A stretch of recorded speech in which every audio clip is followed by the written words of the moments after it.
Lohmeyer, Aye. Tice, Aye. Parsons. Aye. All right, new business. So as long as your mic on. I just turned it on. Okay. Thank you.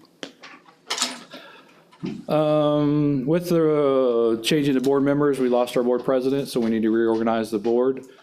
So with that, we can take nominations for president.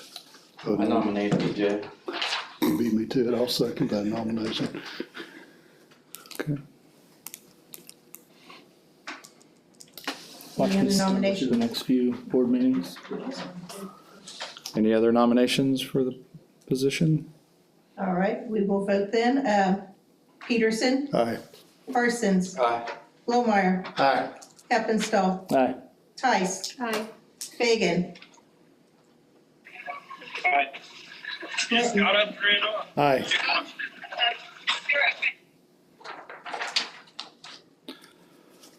All right, so with that move and change, we need nomination for vice president. I'll nominate Corey. Second. Any other nominations? You good with that? Sure, sounds good to me. We have to move you? I think this is a, when I was vice president before, this is where I started. Oh, okay, well, all right, I just didn't know if that spot was that spot, so. Callie looks real good. No, that's too far. So with nominations ceased, we'll vote. Tice, Aye. Lohmeyer, Aye. Parsons, Aye. Clinton, Aye. Heppenstall, Aye. Peterson, Aye. Fagan, Aye. Aye. Gotcha, yeah, you're good.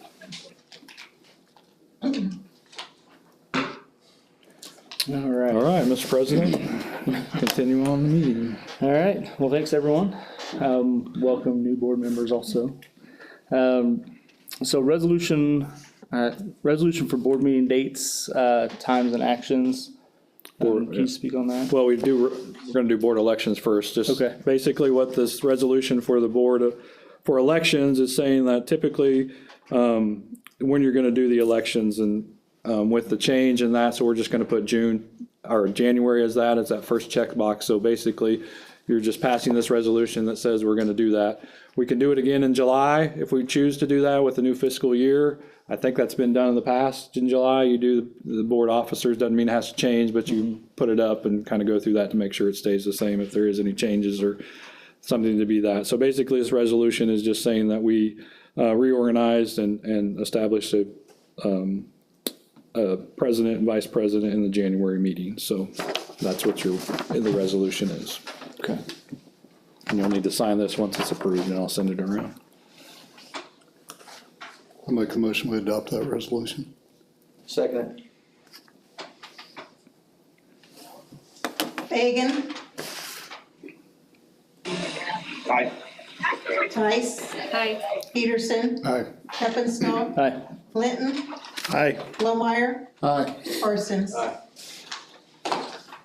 All right. Now we move to the resolution for board meetings, dates and times. Yeah, so just really establishing that, we'll establish those at our July meeting, when we do the reorganization, all that stuff we go through, and we'll just establish the dates and times of our board meetings at the July meeting. That's what this resolution is stating. So we go through those list of things in the July meeting, and one of them will be when we're gonna have our board meetings, and that will be done in July, is basically what this resolution is saying. A lot of words, but really you do that in July. I motion we accept that resolution. I'll second it. Lohmeyer, Aye. Clinton, Aye. Tice, Aye. Parsons, Aye. Fagan, Aye. Heppenstall, Aye. Peterson. Aye. All right. So we need to designate new board members for negotiation representative. So currently PJ was last time and Kelly did it. So I don't know if PJ wants to continue to do it, but we need at least one or two more. Doesn't matter to me, 2 or 3. We just can't have 4. So we don't have to have a meeting. But as we've gone through this last year, that I was the one leading negotiation, working with the teachers and the board members and giving the feedback in that, but we'd like at least one more rep, if PJ is willing to continue to do that, or two more, it doesn't matter to me, but, I'll stay on. so PJ is willing to stay I'd on. be interested.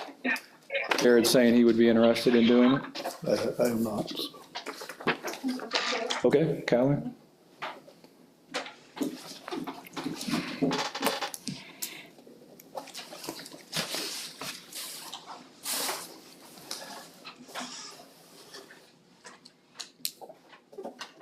So, need a motion to approve them to be All right. negotiation representatives for the board. I make a motion to designate board members, for the negotiation representative would be myself, Callie Tice, and Jared Fagan. Second. Heppenstall, Aye. Fagan, Aye. Linton, Aye. Peterson, Aye. Lohmeyer, Aye. Tice, Hi. Parsons. Aye. All right, KSB biannual policy recommendations. So in June and December, KSB, the Kansas Association of School Board, provides recommendations for updates to board policies that are in place. Mainly these come from changes in the federal law or state laws, or things that they're seeing that might have happened in other districts that we might need to tweak that. So they provide these recommendations as part of the service we get biannually. So these came in December and have those for you to do on that. I'm just going to go through them kind of quickly in general, and if you have any questions, feel free to ask. But just kind of what those updates are that, and again, if you have questions, let me know. So the first one is EBBD, which it involves evacuations and emergencies. And basically what this does is just update the language to give districts more autonomy to determine when it's safe to dismiss school or release students in an emergent situation. And the last line kind of sums it up in that general synopsis of the policies. Basically, us as administrators can determine whether it's safe for staff to leave or students to leave in an emergency situation, or if it's an individual situation and where a student could be in harm, we can say we're not going to let that student leave. Natasha's had that a couple times, I think, already, where where does that policy line lie? And basically, if we say that we feel like we're releasing them to an unsafe environment, we can say, no, they're not leaving. And that just gives us that authority based on I don't know what the situation could be, but really, it really just helps us to say, if we were to evacuate for a fire, obviously we're going to make that call. Or if there's a bomb threat or something that we can, figure out beforehand that we don't want to release everybody, you just don't know. But it also does it on an individual basis, so we can say we don't want to release that student to a harmful situation, so. Who defines safety or harm? Sorry, I don't know if I can speak. Us as administrators would define that based on the information we have of the situation, working with our SRO and the administrators in that situation, or nurse, or, we just get all that information. And, if we have a parent that's not supposed to have custody and that situation, they're trying to take the kid, we should be aware of that and not let that happen and just take their word for it. We can say, no, something's fishy here. We're going to just keep this student until we find out what's really going on. But that's the role of the admin, getting advice from everybody that's kind of involved in it. So the next one is EE food service.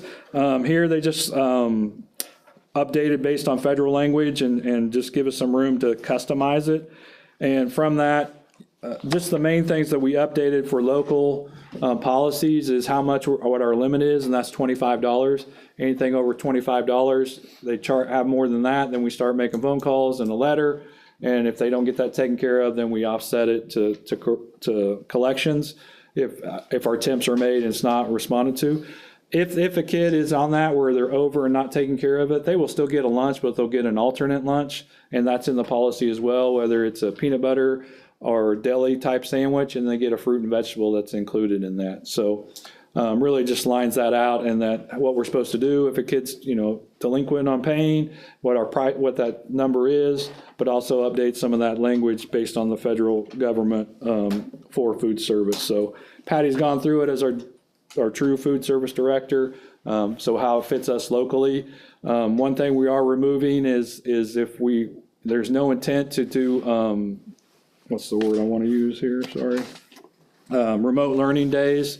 There's no intent to do those within our district. If, like today, we could have done a remote learning, but we're not set up for that. We're not going to do that. So we're just going to remove it from the policy. If the state comes in and does that, then we can deal with that when that happens, if that were to ever happen again. But right now, if we designate a remote learning day, which we won't, there's no plan to do that. So I just removed it from the policy, from the recommendation from KSB. So that's the main thing on that. Just the language as it relates to the federal government and the State Department, and just really defining what our prices are. Anything to add to that, Patty, that you can see that stood out that's different? What is our schedule for like the contact on Wednesday, I think it is, they come out on lunches, does that come out school-wide for anybody that's low? I mean, how does that work? It comes out at school-wide, and it's for anyone who has a balance of $15 or less. That's to give you a few days' notice, because all lunch meals are at least $3, so it gives you time to plan to deposit money. But every Wednesday, it comes out. I get one every Wednesday, if that matters. No. You're welcome. I have a lot of parents, their kids are stuck at $10, so I either suggest we refund them if they don't want to get that call anymore, or deposit $5 more or $6 more to get them above the 15.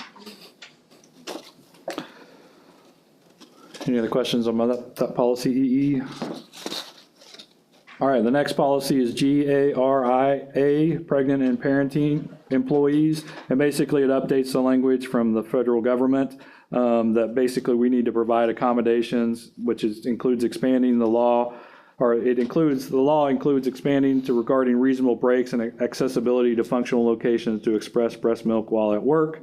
But basically, if a person's going through that pregnancy or parenting part of that we need to accommodate that as best we can based on the Fair Labor Standards Act.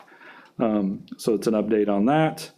The next is GARID, uniform service leave. And basically the changes that were made was to specify leave and protection of the act are available to both a larger group of uniform service branches and to expand the types of services for which the rights apply. So it updates that language on that. So any question on that for employee policy updates? Do we have a facility where new mothers can? I think there's spots somewhere if you need it. They work it out. I know there's. I understand that, but working it out can also mean in a bathroom, and that's not appropriate. Yeah, no, I mean, that's not the intent of that. I understand. Yeah. So we I don't find, think there's a set place, but when someone needs one, then we make those arrangements. Okay, yeah, as comfortable as possible, and perfect. so, yeah. Okay, next is GBH, which is, again, release of student during the school day, and it just goes back to the EBBD, and basically that if the admin can decide if they should release a student into an endangered student staff situation, and that we could say no if we felt like that student was going to be endangered. So it just updates that as it relates to student during the school day. And then next, JDDAA, again, J, it really relates to students, just for you new ones. Students' misuse of medications. And basically, this would allow discipline of any student found to be self-administrating their own medication at a dosage or rate exceeding product label instructions, also distributing over-the-counter and prescription medications to other students, or using or possessing another person's over-the-counter prescription medication. And basically, it just allows the admin to provide discipline, if that's the case, whether they did it at school. So they need to follow what the script says, but we want them to go through our nurse for any type of administration of medication.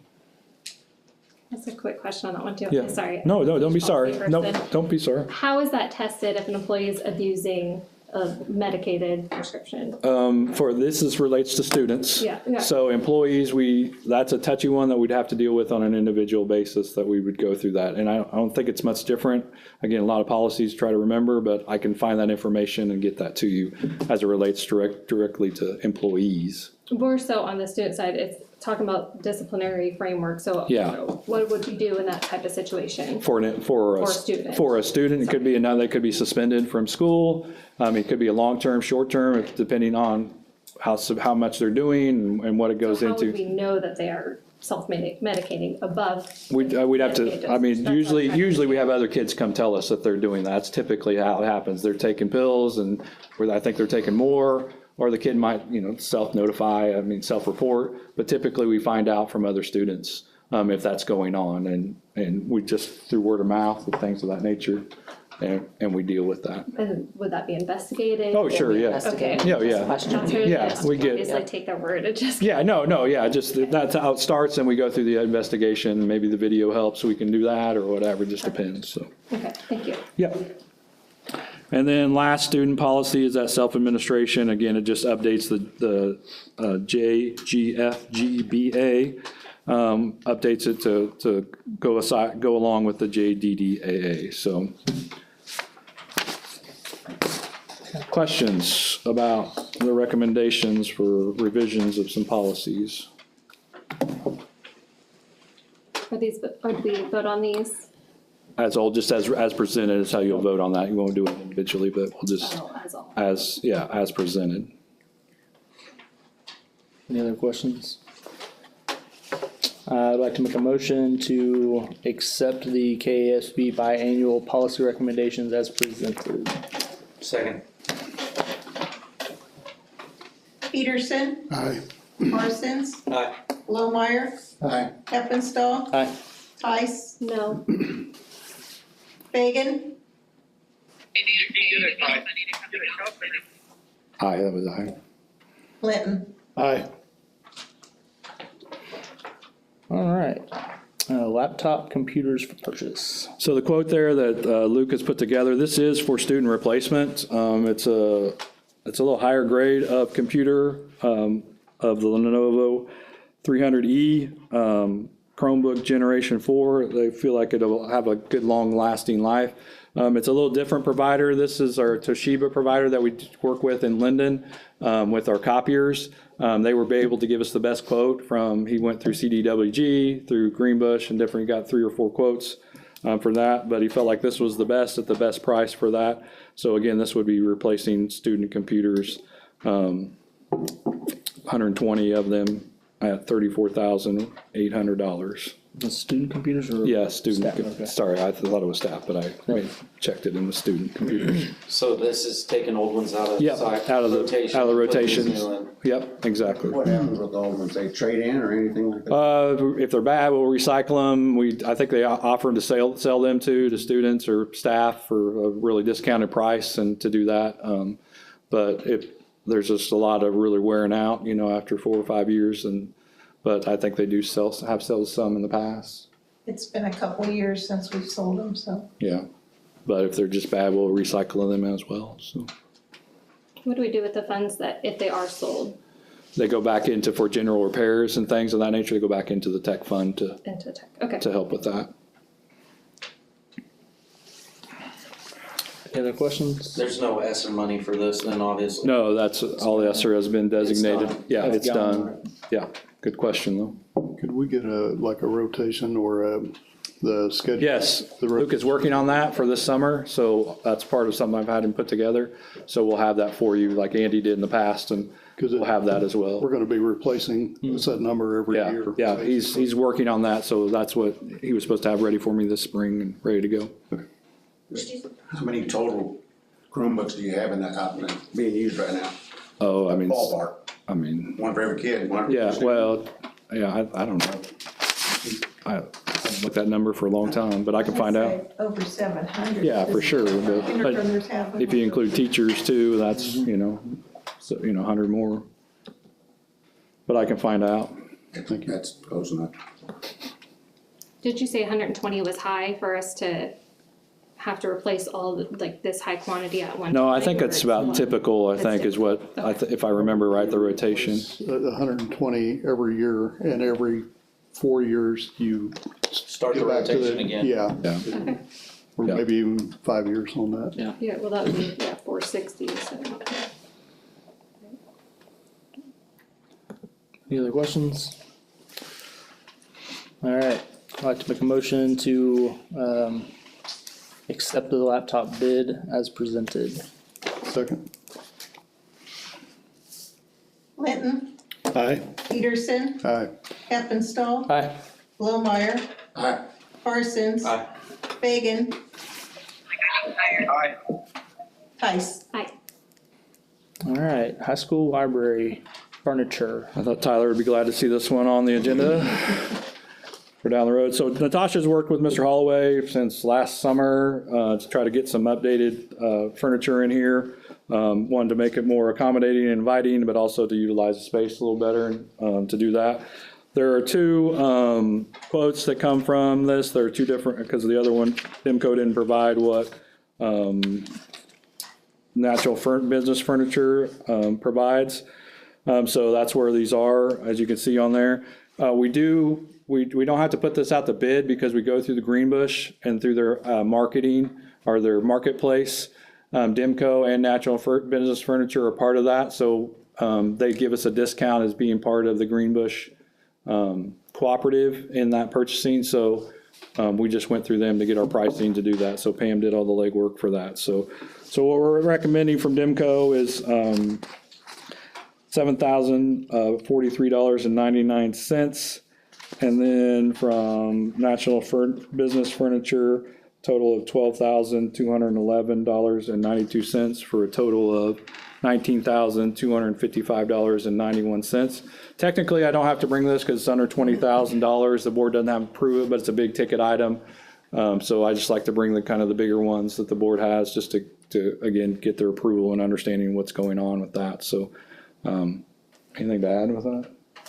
No, I think the students would be super excited. I think in there was like a couch with like plugins and USB ports, so like when things, they can sit there and be a little bit more comfortable. So kind of just trying to structure it more of, what you would see like at a student center in college or things like that. So just kind of update it. I know that these chairs have been here since I was here, so it's been almost 20 years. I mean, they're still in decent condition, but they do break and things like that. So also with that area, kind of making it more of a little bit kind of media and separated in groups and kind of circles. So that way when I think it was last year when we met from, who was the guy from, I can't even think. Brett Hart? Yeah, you kind of have your separate groups already, so it kind of spaces things out just a little bit better instead of like being all together. So just kind of trying to update it, do some different things. Any other questions? What's the plan for the furniture that's here? That's a great question. We'd like to do some different organization. Natasha would like to kind of rearrange this, so with getting the new furniture, it's something we'll have to look to do, but we could sell it, to other school districts that might be interested. We could open it to the public. We could do a sale at some point with other products we have. We don't have a lot of storage, so we'll have to figure out a plan to do that, but it was time for some updates on that. What's the time, if we approve this, what's the time frame? I don't know. Is it like this year? I mean. Yeah, by this summer, hopefully we have it all in place. If it's not this spring, that depending on when we can get it in, how much we have to put together and how much Dan and his crew has time to do, so. But I know they have some plans to kind of reorganize this whole space, and so that will take some time and try not to disrupt the school day as much as we can.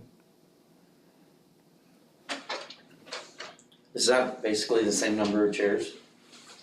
Is what we got in here, or is that? No, I think it's a less number of chairs, and so that's why we were still gonna keep these. We're not gonna replace all of them, but we're gonna get some new ones, so then hopefully, it's not gonna replace all the chairs, that cost. Or desk, or what? Do you want Yeah. one of these? No. You can take it home.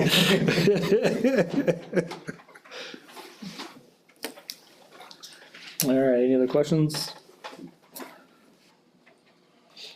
All right, I'd like to make a motion to accept the high school library furniture purchase as presented. Second. Parsons, Aye. Heppenstall, Aye. Peterson, Aye. Tice, Aye. Fagan, Aye. Linton, Aye. Blomeyer. Aye. All right, 2024-2025 academic calendar. So this is calendar A, what I call calendar A. It's the first kind of starting point. We talked a little bit about this last month, but what I've shared with you is just basically a carbon copy of this current school calendar. I met with the calendar committee. We met one time to kind of review it and talk about some things and look at different options. We discussed that a little bit last month.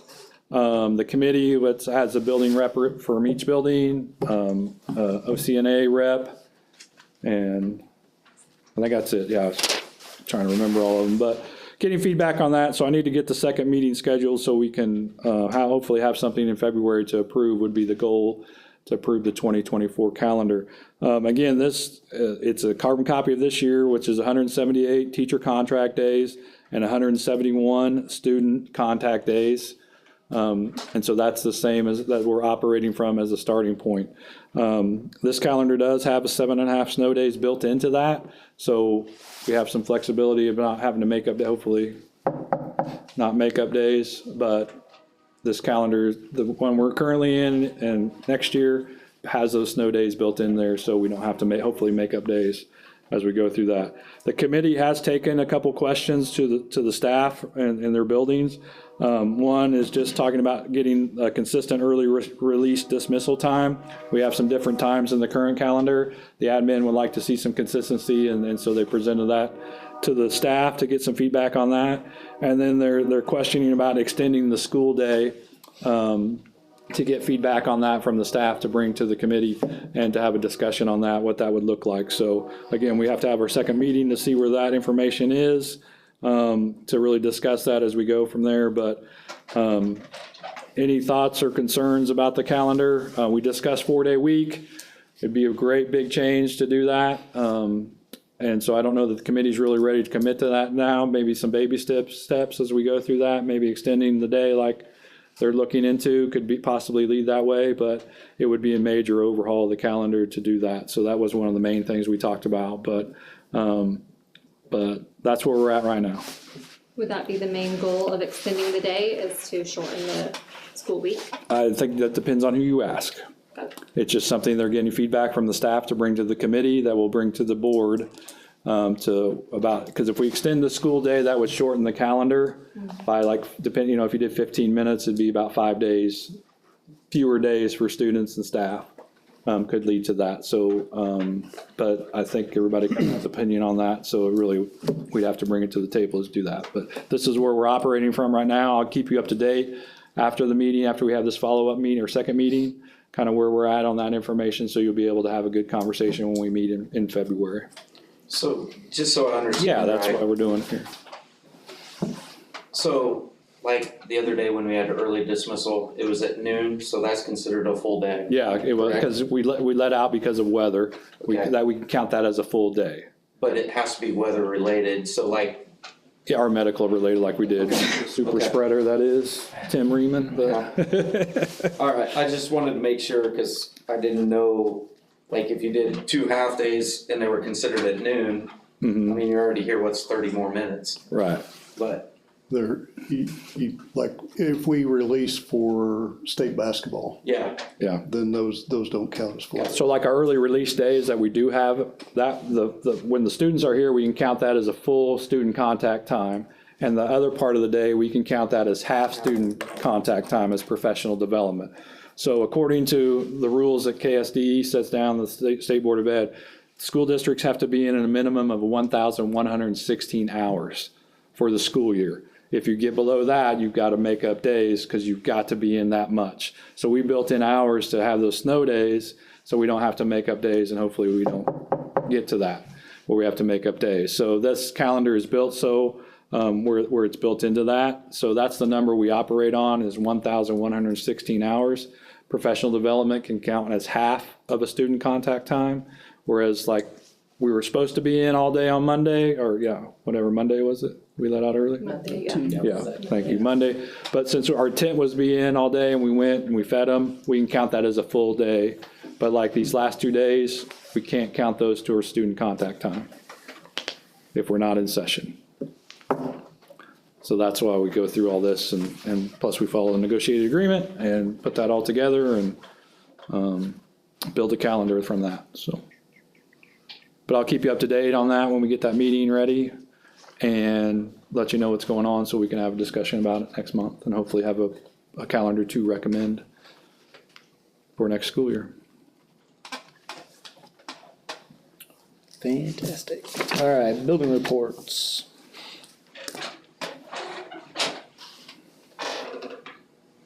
Anyone have any questions about the building reports? It was nice to see the graphs going the right way. The graphs were awesome. Most of them did. Yeah, there was a couple that, One that Yeah. did not, but that, I know the reason why, so I'm not too worried about it. yeah.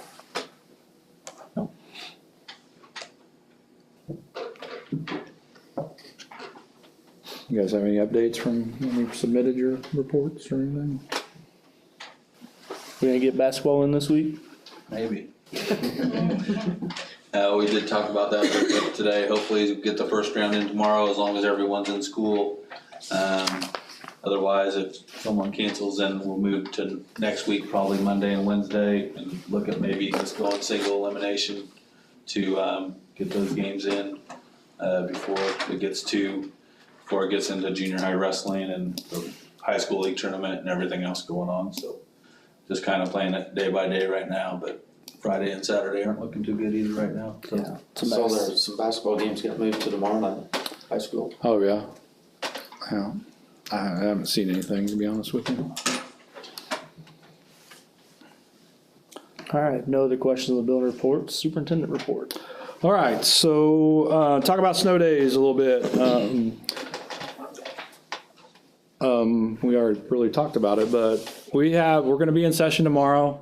The roads are not great, but we're just gonna take our time and what we can do. Alan's gonna be on call. He's gonna be at the bus barn if we need to go. If bus gets stuck, we'll take another bus or something to go get those kids and get them here. Natasha and Tim are ready to go if we need to do that. All hands on deck. I trust our drivers to do their best to take their time. If they do have trouble to get to a house, they're supposed to call and either see if they can bring them to them where they can get or figure something out. If they can't get here, we're not going to hold them accountable as a family that, count them truant because they couldn't get to school on a day like, tomorrow or something that way. Just be reasonable in that. But it's just going to take communication to work through that. We just have to take our time. I've talked to Betsy. She's going to hold breakfast. We'll make sure everybody gets fed in the morning if the buses are running a little behind. And we'll get going to school as best we can to do that. So that's the plan. Is there anything related to the extreme cold? Well, that's next on my list as we go here. So I'm on with the National Weather Service out of Topeka. They're in regular communication with school district about what's going on. So this next wave is coming in Thursday evening with the wind chill really dropping well below zero. And I think there's some weather coming with it. I don't know how much. Again, we were in this last go around, we were in the unpredictable area, basically from the edge of Osage County over to Ottawa. They just weren't sure how much and what type of precipitation we were going to get. And you saw that we got anywhere from 9 to 11 in that swath of North Osage County where we're at. So that's the same thing for this future cast that's coming up. They don't know how far that precipitation is going to dip down. And so it's still unpredictable, but they know the wind chill is going to drop and to do that. And not that we have a lot of kids waiting very long, but it is going to be a concern for us to really have to evaluate tomorrow whether we'll be in session. And it's going to, from my understanding, this could be through Tuesday with the wind chills from the National Weather Service. So again, safety of our students and staff is a priority, but we also want to have school. We know it puts a burden on a lot of people if we don't have school, but again, we just evaluate that. And as Alan tells me, that's why I get paid the big bucks to make these decisions. So, but I communicate with superintendents. I follow the National Weather Service to have that information. We kind of all do the same in our areas, just depending on the situations, but we do make those decisions locally as we go through that. So, but we're planning to be open tomorrow. Thoughts on wind chill? It's gonna be cold. I saw the lowest was 30 below. Yeah. it's kind of scary, yeah. So, but again, there'll be National Weather Service and we'll make that decision tomorrow as we evaluate that. No, you plug the buses in the evening, but man, and I know they're only probably less than an hour trip, but that's still cold for those diesel buses. That's true, I yeah. don't see those guys get stranded out there. Yeah. But you got guys on call too, but Yeah, that's kind of what we're hoping that doesn't happen, but, you know, with having some bus drivers, like, Do we treat fuel and everything? yeah, that's where we work with Haskins to keep that up and going, so. But we're just monitoring the best we can and just evaluating it, you know, it's, I trust our bus drivers. We got great bus drivers, but I don't want to put them in a position where they're, you know, they don't feel safe. So I know that tomorrow's gonna be I know they've done the best they could on some of the county roads, and if we can't make it, we can't make it. But if we have school, we gotta provide transportation the best we can, make a good faith attempt, so, and we'll do that. And we'll figure out. I trust our drivers. We'll leave it up to you. Thank you. what if you do have school, you got a student that has to walk several blocks? Well, Doesn't make it. His mom decides to send him home, is he truck? No, we just will evaluate that, but we come get them, you know, we got school vehicles, we can go get kids if they trust us to do that, if they're close or whatever, but we'll find a way to get them here if they want to get here. We can send Felix after them, you know, whatever. But if they say it's just, it's a safety issue for them, then it won't be a truancy issue at all, so. But families can make that choice for themselves. Good question. Next, just talk about with our new people, some of our second semester focus areas, and I shared this with the staff in my update to them. First, we're gonna designate our KISA goals for the district. We have our visit with our rep from KSDE in March, so we need to have our goals kind of lined out. We've met once as a district leadership team. We'll need to meet again to finalize that. We sent out several surveys, get a lot of feedback, and we'll let the district leadership team provide us feedback, and then ultimately the admin team will put those together to have to go over with I can't think of the title for that person from KSDE, but who will go with that to work from that. So we have. Are we still doing site councils and running? Yeah, the building, they have their site councils, so they could get feedback from them as well. I hadn't heard whether we'd run any site council meetings this year. I think we give the updates at the end of the year, is what they provide. I know we haven't met yet for the middle school. We haven't either for high school. I think they have 2 meetings, is it 2 a year or something? Yeah, something like that. Yeah. But we count those district leadership team meetings as those meetings as Oh, well. right. Since most people are, I forgot you did that. we're all the same ones. Talked about the academic calendar, again, working with the committee to do that, as well as the evaluation of the supplemental indexes. We've met once, gave them some general information. We'll come back and kind of see where that goes to look at making some recommendations when we do negotiations regarding supplementals. Driver education, we're gonna try to have it. Mr. Petrie, new middle school science teacher, has a certification endorsement. He's getting his stuff together. We're gonna have an interest meeting here pretty quick. We're determining the 1996 driver education book that we have would still work. He's evaluating that, but if we have to get him a new resource, we might do that. But it's nice to have someone on staff and to evaluate what that looks like. So he'll teach the classes and do the driver education. If we have spots, what we feel like we can do, we might open it to outside the district to give them that opportunity.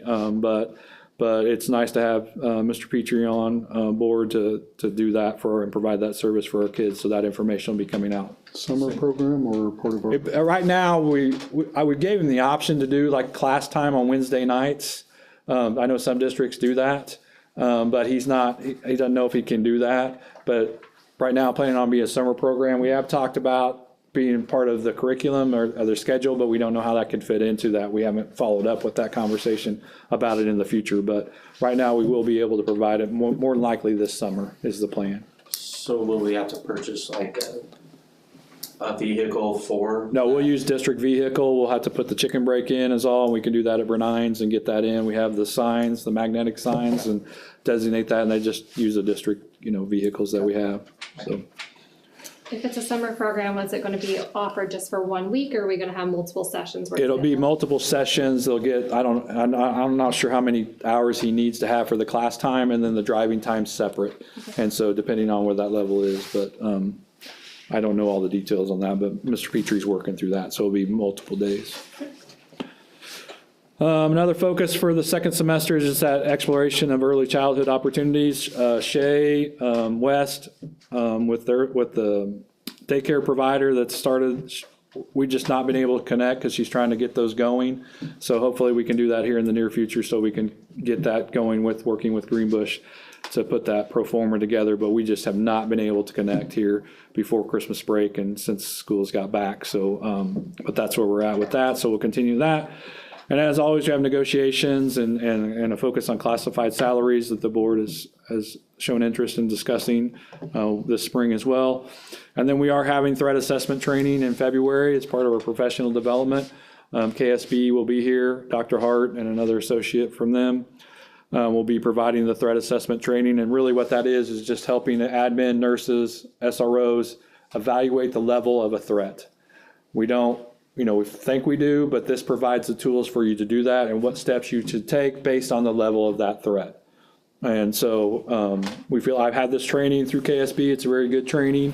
It really lays it out like what you need to do based on the severity of the threat and provides those resources and things you could do to do that. So we'll have that training in February for admin, our SRO. We've invited other districts to come participate in that because they have a need for that as well. And we'll be hosting that here in February with KSB providing that.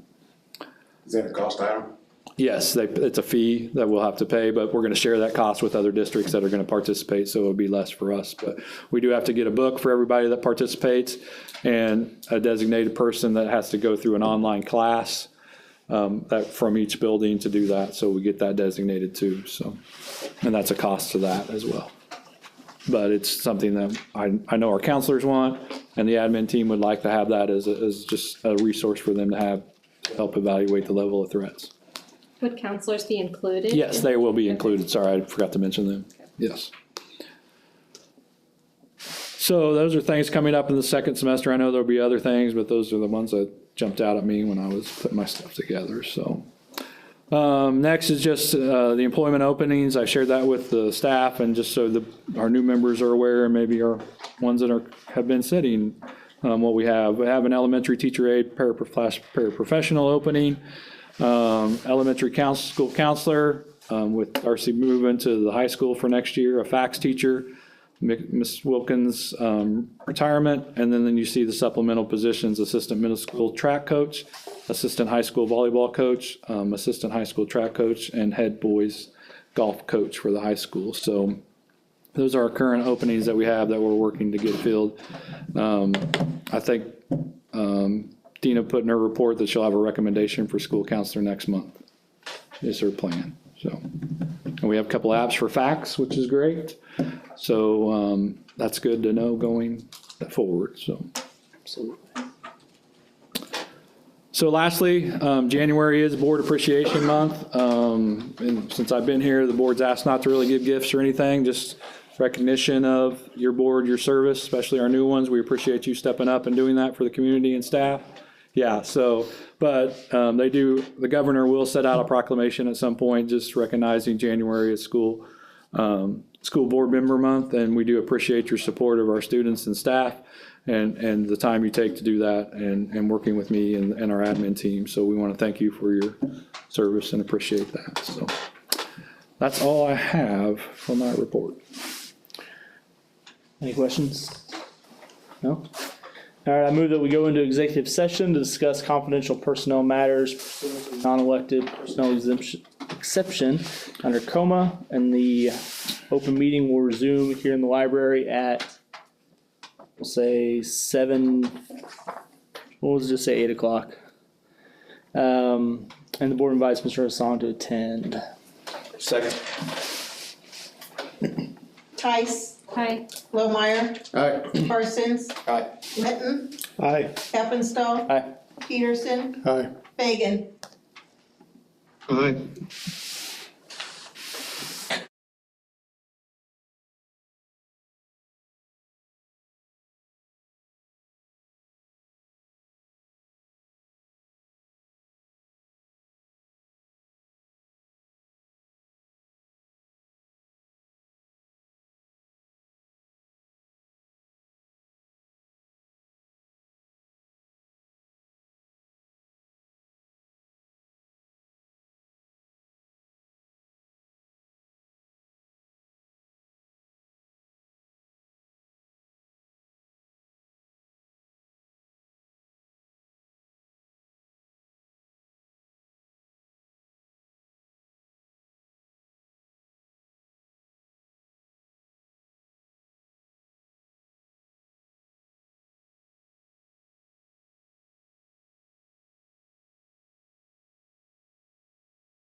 All right, we're back in open session.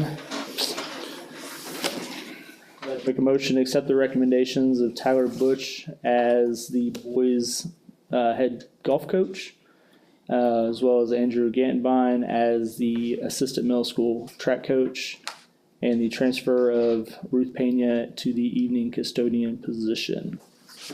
Second. Lohmeyer, Aye. Linton, Aye. Tice, Parsons, Fagan, Aye. Heppenstall, Aye. Peterson, Aye. Make a motion to adjourn. Second. That was to adjourn. Heppenstall, Aye. Fagan, Aye. Linton, Aye. Peterson, Aye. Lohmeyer, Aye.